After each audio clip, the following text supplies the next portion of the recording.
Le sujet d'aujourd'hui, ça va être la propreté et l'apparence. Donc, premièrement, Inch'Allah, mettre la bonne intention et qu'Allah subhanahu wa ta'ala nous permette de bénéficier de ce rappel autant que possible. Allah subhanahu wa ta'ala, il a descendu un verset pour dire « Aujourd'hui, j'ai parachevé votre religion et je vous ai comblé de mes faveurs et j'ai agréé de l'islam comme religion pour vous. » Notre religion, elle est complète. Et le prophète sallallahu alayhi wa sallam, il a complété sa mission et il nous a rien laissé. Il nous a tout montré, tous les aspects de notre vie, comment les exécuter comme lui, il le faisait. Au point où est-ce que les polythéistes, les mushrikoun, ils sont venus voir un compagnon et ils ont commencé à le moquer et moquer les musulmans. Les mushrikoun, ils ont dit à Salman al-Farisi, ils lui ont dit, le prophète sallallahu alayhi wa sallam vous a tout montré, même comment faire vos besoins. Et le compagnon, il a répondu, en effet, on sait comment faire nos besoins.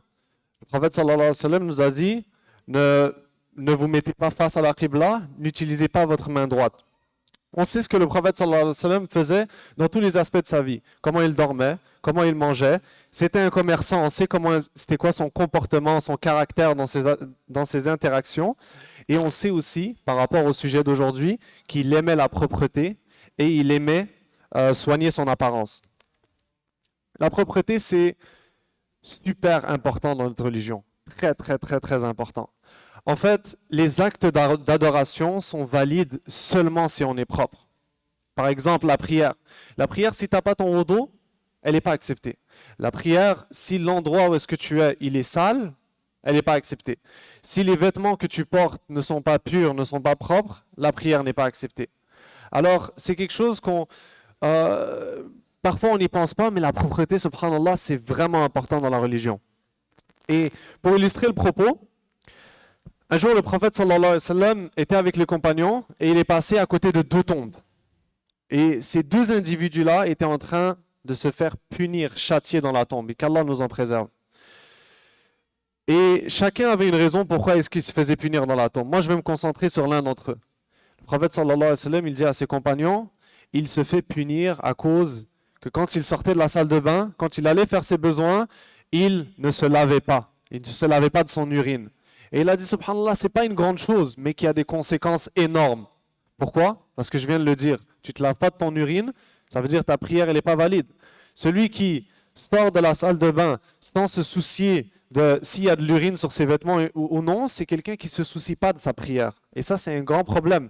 Parce que ce n'est pas suffisant de faire la prière tout court. C'est suffisant qu'elle soit... En fait, on veut que Allah accepte notre prière. Et ça, il y a des critères. Et on doit faire évidemment la prière comme le prophète sallallahu alayhi wa sallam le faisait. Et on sait que l'urine ne passe pas pour la prière. Alors, déjà une petite parenthèse. Comment est-ce qu'on se nettoie de l'urine quand on va faire nos besoins?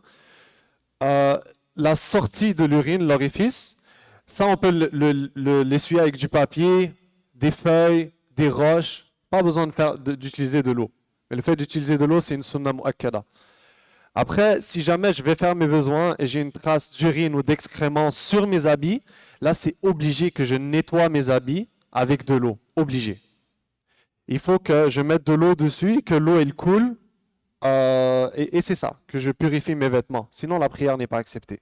Alors, si jamais on va quelque part et on pense ne pas avoir de l'eau à cet endroit-là, c'est important d'amener une bouteille d'eau avec nous, juste pour s'assurer que si jamais il y a quelque chose qui arrive, et déjà de base, l'eau est accessible, mais toujours avoir ce souci-là. Si je vais à l'école ou au travail, est-ce que je vais avoir de l'eau au cas où justement quelque chose arrive, je peux laver mes vêtements et tout. Et c'est vraiment facile, juste faire couler de l'eau sur le vêtement.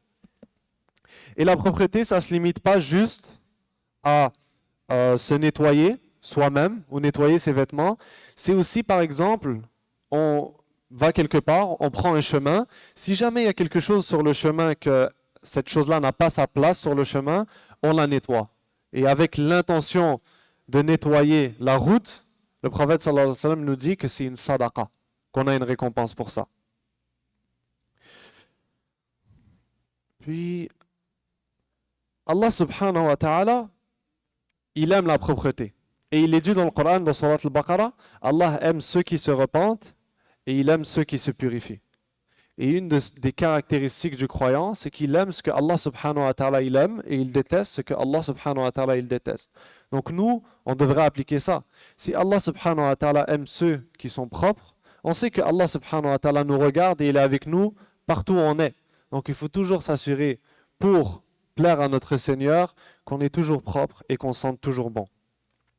Et le prophète Mohammed sallallahu alayhi wa sallam, il a dit que la propreté, c'est la moitié de la foi.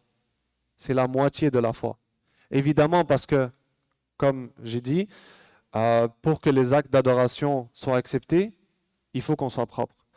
Mais en tout cas, le fait de prendre soin de son apparence, prendre soin de son hygiène, avec la bonne intention, on a une énorme récompense auprès d'Allah. Une énorme récompense. Et Allah subhanahu wa ta'ala, il ne regarde pas nos apparences, il ne regarde pas notre argent, mais il regarde ce qu'il y a dans nos cœurs et il regarde qu'est-ce qu'on fait comme bonne action. C'est-à-dire, quelqu'un qui ne croit pas en Allah, même s'il prend soin de son apparence, ça ne va pas marcher. Mais quelqu'un qui croit en Allah et qui pratique sa religion correctement, cet individu-là, pour prendre soin de son apparence, de son hygiène, il va avoir une récompense en plus. Et c'est pour, évidemment, celui qui a les moyens de le faire. Quelqu'un ça arrive, un itinérant ou quoi que ce soit, lui, il n'a pas les moyens de les faire. Il n'a pas le moyen de prendre soin de lui. Ça ne va pas l'empêcher de s'approcher d'Allah Azza wa Jal. Mais, en tout cas, pour la personne qui peut faire le asbab et qui peut prendre soin de lui et qu'Allah subhanahu wa ta'ala lui a permis, il devrait le faire. Et il va avoir une récompense pour ça. Puis, ok, j'ai dupliqué la slide. Puis, les anges aussi, ils sont sensibles à notre hygiène. Le prophète sallallahu alayhi wa sallam, il a dit, si vous avez mangé de l'ail ou si vous avez mangé des oignons, n'approchez pas les mosquées. N'approchez pas les mosquées pour plusieurs raisons, mais il a cité les anges. N'approchez pas les mosquées parce que les anges sont sensibles à ces odeurs-là. Les anges sont sensibles à ces odeurs-là comme vous êtes sensibles, les humains.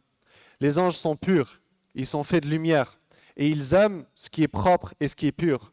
Et tout ce qui n'est pas de ces choses-là, ça les éloigne de nous.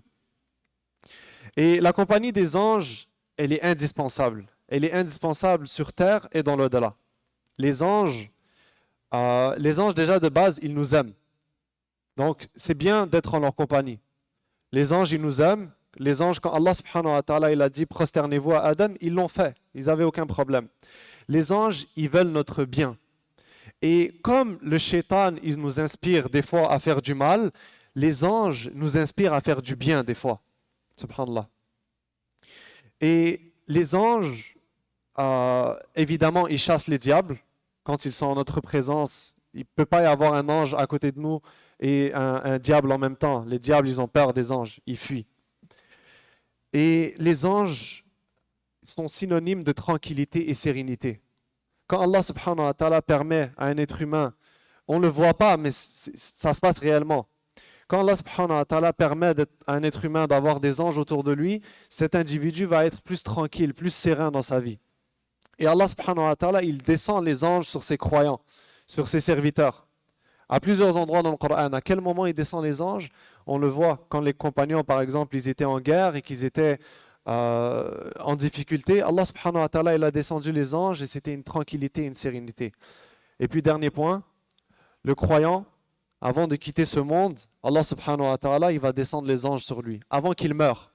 Et ces gens-là, ils vont lui parler et ils vont lui dire, on était tes alliés sur terre et on sera tes alliés dans l'au-delà. Donc n'aie pas peur, on va prendre soin de toi. Alors, prendre soin de son hygiène, prendre soin de son apparence, c'est aussi pour s'assurer que les anges aiment notre compagnie. Et évidemment, le diable aime le contraire de ce que Allah subhanahu wa ta'ala aime. Les diables aiment la saleté. Le diable aime les endroits qui sont sales. Et on ne veut vraiment pas être en leur compagnie parce que c'est notre pire ennemi et ils nous veulent vraiment du mal. Puis, les prophètes qui nous ont précédés, les communautés qui nous ont précédés, ils prenaient soin de leur apparence et de leur hygiène. Ça faisait partie de leur sunnah et ça fait partie de la fitra. Je vais juste citer les choses que les prophètes faisaient avant Donc ils avaient l'habitude de tailler leurs moustaches, de faire pousser leur barbe, de brosser leurs dents, de rincer le nez avec de l'eau, de couper leurs ongles, de nettoyer leurs joints, c'est-à-dire leurs poignets, tout ce qui est genre les joints là, d'épiler leurs aisselles. Ils avaient l'habitude de se raser les poils pubiens et de se nettoyer les parties intimes avec de l'eau. Donc ça faisait partie des prophètes et des envoyés, de ceux qui sont les plus aimés d'Allah. Ça faisait partie de ce qu'ils considéraient important de prendre soin de leur hygiène. C'est très important. Et puis le prophète sallallahu alayhi wa sallam, on sait beaucoup de choses sur lui. Et c'est intéressant, par rapport à l'hygiène, les hadiths qu'on a le plus, c'est concernant el-miswak. Le prophète sallallahu alayhi wa sallam, il a dit, si ce n'était pas parce que j'avais peur que ça soit trop lourd pour vous, je vous aurais ordonné de passer le miswak avant chaque prière. Et une prière où est-ce qu'on passe le miswak avant et une prière où est-ce qu'on ne le fait pas, ça n'a pas le même statut, ça n'a pas le même rang. La récompense est beaucoup plus grande. Le prophète sallallahu alayhi wa sallam, il passait le miswak, c'est la première chose qu'il faisait en rentrant chez lui. La première chose qu'il faisait. Et subhanallah, on voit que c'est très important de prendre soin de son hygiène, de son apparence quand on va à l'extérieur, c'est sûr. Mais les premiers qui ont le droit qu'on sente bon et qu'on soit propre, c'est évidemment notre famille. Ça n'a aucun sens d'être propre dehors et pour notre famille, on leur montre la pire version de soi-même. Et le miswak, évidemment, ça nettoie la bouche, mais c'est un agrément d'Allah. Allah subhanahu wa ta'ala, il aime ça. Donc, ça a des bienfaits physiques, mais aussi spirituels.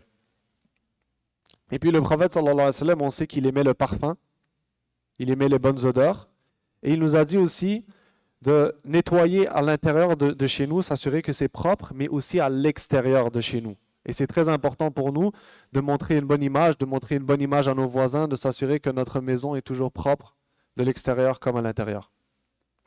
Je peux parler de ça.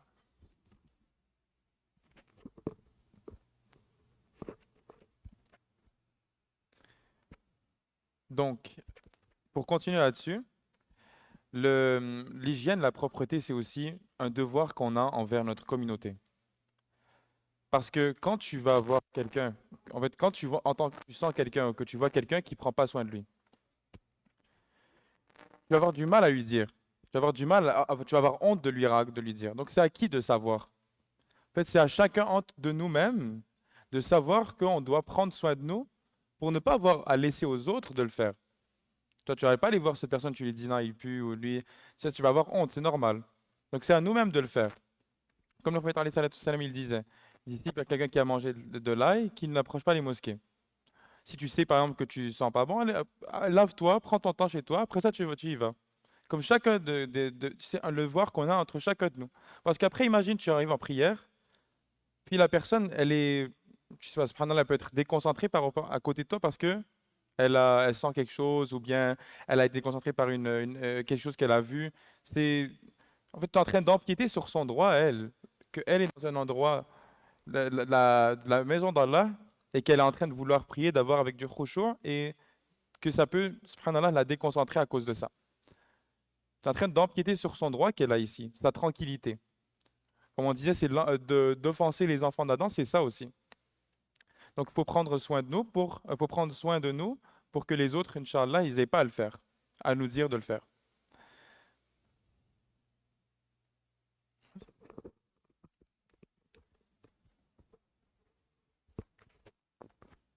Allah subhanahu wa ta'ala, il dit dans le Coran, par rapport aux chrétiens, que ce qu'ils ont fait comme... Les chrétiens, qu'est-ce qu'ils font? Pour se rapprocher d'Allah, pour augmenter dans leur spiritualité, ils vont dans des monastères, ils vont dans des montagnes, puis ils abandonnent cette vie complètement. Allah subhanahu wa ta'ala, il dit dans le Coran que cette chose qu'ils ont imposée sur eux-mêmes, c'est pas Allah qui leur a imposé. Et ce concept-là de je vais abandonner mon hygiène, je vais abandonner mon apparence physique pour atteindre un statut élevé dans ma spiritualité, pour m'approcher d'Allah Azza wa Jal, c'est pas ce que la religion il dit. Au contraire, si on voit ce que le prophète sallallahu alayhi wa sallam faisait, il prenait soin de lui, il prenait soin de son apparence. Donc notre religion, en prenant soin de toi, en t'habillant bien, en ayant une bonne odeur, en prenant soin de ton apparence et tout ce qui implique dans l'apparence, c'est comme ça qu'on s'approche d'Allah Azza wa Jal. C'est ce que Allah subhanahu wa ta'ala il aime. Et puis, euh, par rapport à ça, il y avait un compagnon qui portait des vêtements très très usés, déchirés. Et le prophète sallallahu alayhi wa sallam lui a posé la question, est-ce que tu as quelconque richesse? Il a dit oui, j'ai des chameaux, j'ai des moutons et tout ça. Et il lui a dit alors, habille-toi bien, parce que Allah subhanahu wa ta'ala, il aime voir le bienfait qu'il accorde à son serviteur. Il aime voir son bienfait sur son serviteur. Donc, il a dit ça à ce compagnon. Ce compagnon avait les moyens de bien s'habiller, mais il pensait que en évitant de bien s'habiller, en évitant de mettre des beaux habits, il va pouvoir plus s'approcher d'Allah Azza wa Jal.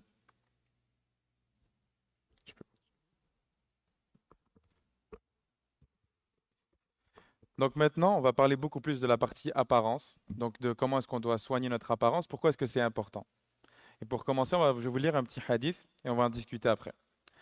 Donc le prophète alayhi salatu wassalam, a dit, celui qui a dans son cœur l'équivalent d'un atome d'orgueil n'entrera pas au paradis. Un homme lui a donc demandé, qu'en est-il de l'homme qui aimerait que ses habits soient beaux et que ses chaussures le soient également? Parce que lui, il pense que voilà, c'est de l'ordre de l'orgueil, de vouloir avoir des belles choses. Le prophète alayhi salatu wassalam, lui a répondu, Allah est beau et aime le beau. L'orgueil consiste à nier le vrai et à mépriser les gens. Donc, qu'est-ce qu'on en comprend ici? La personne qui a demandé au prophète alayhi salatu wassalam, donc, et qu'en est-il de la personne qui voulait se mettre plus beau? C'est que c'est une pensée normale de croire que quand quelqu'un il s'embellit pour se penser meilleur que les autres. Il s'embellit parce qu'il veut se séparer des autres, voir que voilà, j'ai des beaux habits, j'ai telle chose, j'ai une bonne situation. Mais le prophète alayhi salatu wassalam, il lui donne la vraie raison. Pourquoi est-ce que c'est important de s'embellir? La meilleure des raisons pour laquelle c'est important de s'embellir, c'est parce qu'Allah est beau et il aime le beau. Donc quand on est là, on essaye de s'embellir, quand on essaie de mettre nos meilleurs vêtements, de prendre soin de nous, la première raison, c'est parce qu'on sait qu'Allah, il aime ça. C'est parce qu'on essaie de satisfaire notre Seigneur. Mais pourtant, on le sait tous, la majorité du temps, quand on essaie de bien s'habiller, on s'habille bien dans les occasions. Quand on va aller voir, on va aller faire un souper, on va voir notre supérieur, par exemple, au travail, quand on va sortir avec des amis. C'est à ces moments-là qu'on s'embellit. Pourquoi? Parce qu'on se dit, voilà, on est dans une situation sociale où est-ce que, voilà, il faut bien s'habiller et tout, c'est normal, c'est ça qu'il faut faire. Pourtant, Allah est celui qui mérite le plus que vous vous embelliez pour lui, que vous embellissiez pour lui. C'est lui qui le mérite le plus. C'est votre Seigneur, celui qui vous a tout donné, qui vous a donné les moyens de vous embellir. Comme le compagnon qui avait justement les moyens de s'embellir, mais qui ne l'a pas fait. Allah, il t'a donné les moyens de t'embellir, investis-le dans des choses qu'il aime. Et une des choses qu'il aime, c'est les belles choses, les beaux vêtements, le fait de prendre soin de soi. Donc, ce n'est pas à négliger, c'est une très grande chose. Et ça ne relève pas de l'arrogance tant que c'est fait avec la niya.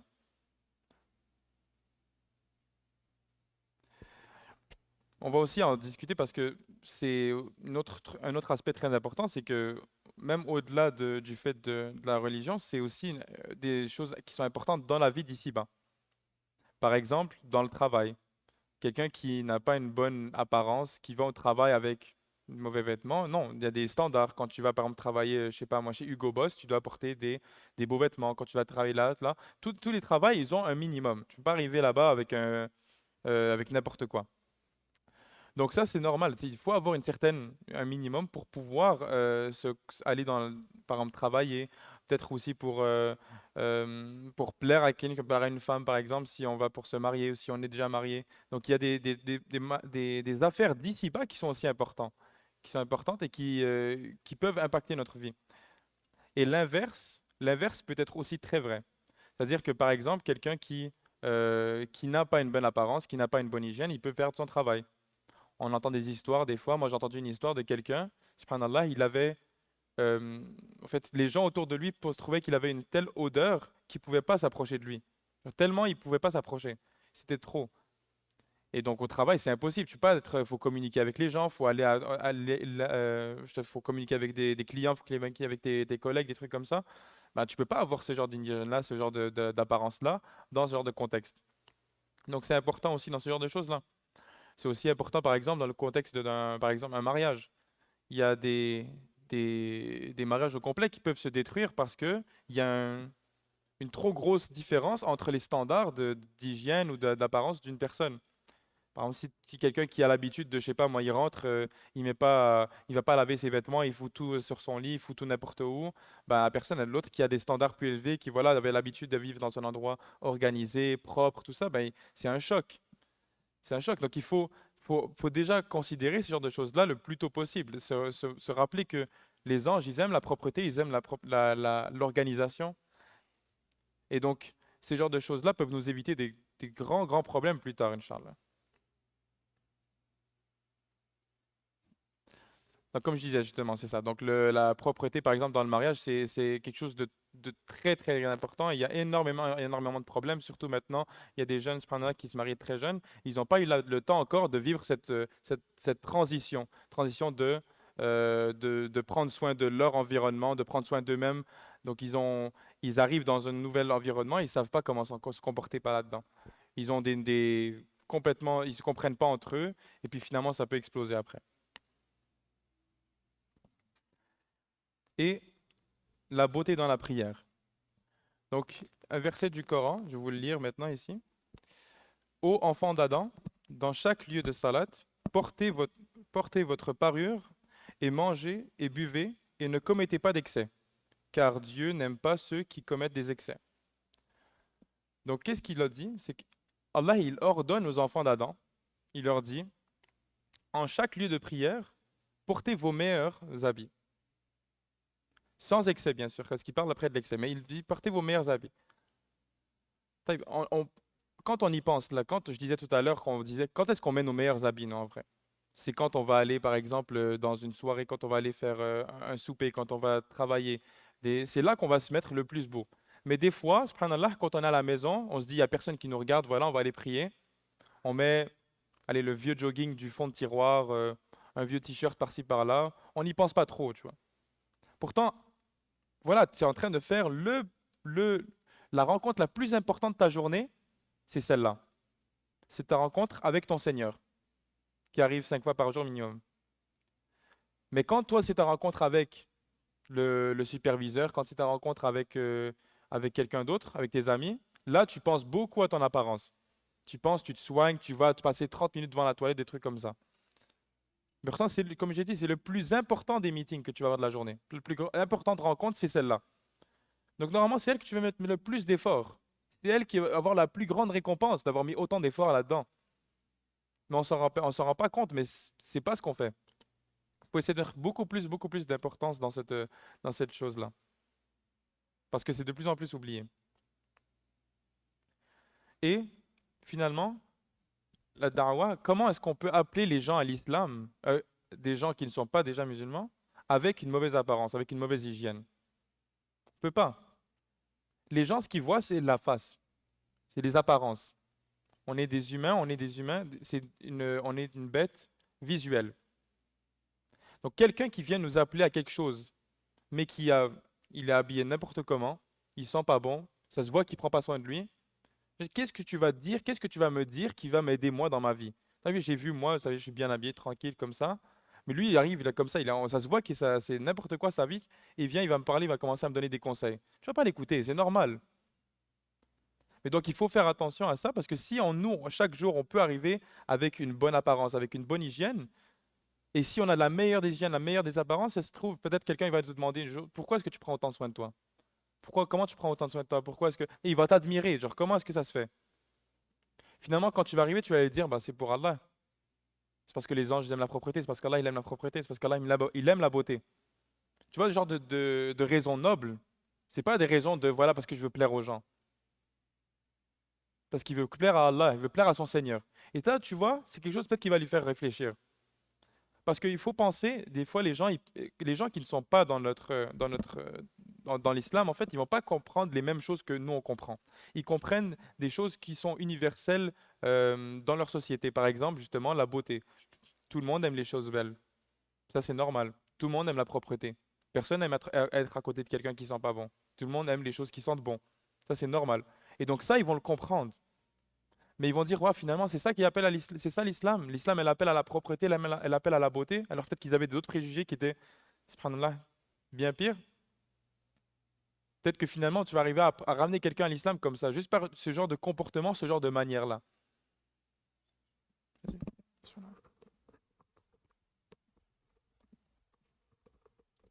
Il y a quelques années, on m'avait raconté une histoire de euh, quelqu'un qui s'est converti à l'islam. Je me rappelle quand même de manière floue. Euh, En gros, il y avait quelqu'un qui était même pas tant sérieux dans sa religion que ça. Puis il a décidé de vraiment bien s'habiller pour Salat al-Jumu'ah. Alors ce musulman, il est allé à Salat al-Jumu'ah avec son qamis blanc, tout propre, tout beau, tout vraiment impeccable.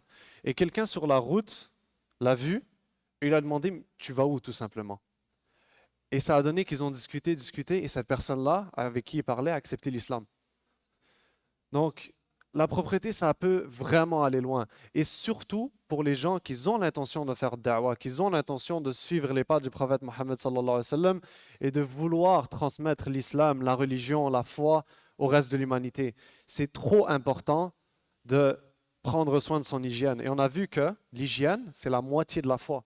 Donc, si tu veux être un croyant et montrer le chemin de la croyance aux autres, au reste de l'humanité, il faut vraiment que tu maîtrises ce côté-là qui est la moitié de la foi, la propreté.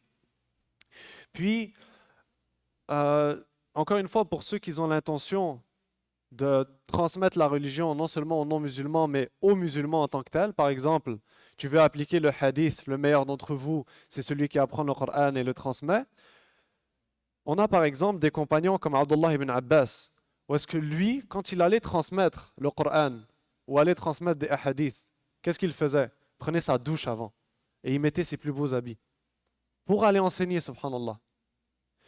Et même dans le hadith qui est vraiment très très connu, le hadith de Jibril alayhi salam, où est-ce que les compagnons ils étaient assis, puis Jibril est venu, mais ils ne savaient pas que c'était Jibril. Comment est-ce qu'ils l'ont décrit? Ils l'ont décrit, il avait vraiment les cheveux noirs foncés et il était habillé en blanc.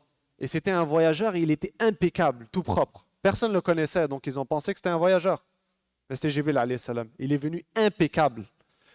Et qu'est-ce qu'il est venu faire, Jibril alayhi salam? À la fin du hadith, je ne vais pas passer à travers le hadith, il est vraiment long, mais à la fin du hadith, qu'est-ce que le prophète sallallahu alayhi wa sallam a dit? Il a dit à Omar ibn Khattab, est-ce que tu sais c'est qui?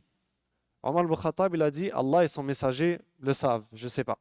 Il leur a dit, c'est Jibril qui est venu, et Jibril qui est venu vous enseigner votre religion. Donc le meilleur des anges est venu leur enseigner leur religion, et comment est-ce qu'il est venu? Il est venu propre, habillé en blanc, pris soin de ses cheveux et tout. Alors, pour réitérer le point, très important, pour ceux qui veulent profiter de cette récompense, parce que faire da'wah, transmettre l'islam à quelqu'un et que quelqu'un puisse accepter l'islam à travers toi, c'est un des plus grands honneurs que Allah subhanahu wa ta'ala peut t'accorder. Un des plus grands honneurs. Et le prophète sallallahu alayhi wa sallam, il a dit à Ali, radiallahu anhu, avant qu'il l'envoie faire da'wah à un peuple, il a dit, s'il y en a un parmi eux qui accepte l'islam à travers toi, c'est mieux que les chameaux roux. Et c'était les chameaux qui valaient le plus cher à l'époque. Alors, encore une fois, pour finir sur ce point-là, très important de suivre la sunna du prophète Mohammed sallallahu alayhi wa sallam, l'appliquer dans tous ses aspects. C'est-à-dire, oui, il y a la propreté, mais il y a d'autres choses. Il faut s'assurer qu'on est des musulmans équilibrés, qu'on ait une bonne base dans le Coran, une bonne base dans notre compréhension de la religion, mais une bonne base aussi dans les bons comportements et les apparences. Et de cette manière, on va s'assurer de suivre, d'être parmi les gens qui appliquent la sunna du prophète Mohammed sallallahu alayhi wa sallam. Et le prophète, il a dit, si vous aimez Allah, suivez-moi. Allah, il vous aimera et il pardonnera vos péchés. Je demande à Allah subhanahu wa ta'ala qu'il accepte de nous nos bonnes actions. Je demande à Allah subhanahu wa ta'ala qu'il nous permette d'appliquer tous ces hadiths et tout ce savoir sur la propreté et sur l'hygiène. Je demande à Allah subhanahu wa ta'ala de nous faciliter le fait de suivre la sunna du prophète Mohammed sallallahu alayhi wa sallam. Je demande à Allah subhanahu wa ta'ala de cacher nos défauts et de cacher les défauts de cette communauté. Je demande à Allah subhanahu wa ta'ala de nous guider et de faire de nous des bien guidés. Je demande à Allah subhanahu wa ta'ala de pardonner à nos parents et de s'assurer qu'on ait le meilleur comportement envers nos parents. Et par-dessus tout, je demande à Allah subhanahu wa ta'ala de nous donner son agrément et de nous donner le paradis. سبحانك اللهم بحمدك نشهد أن لا إله إلا أنت نستغفرك ونتوب إليك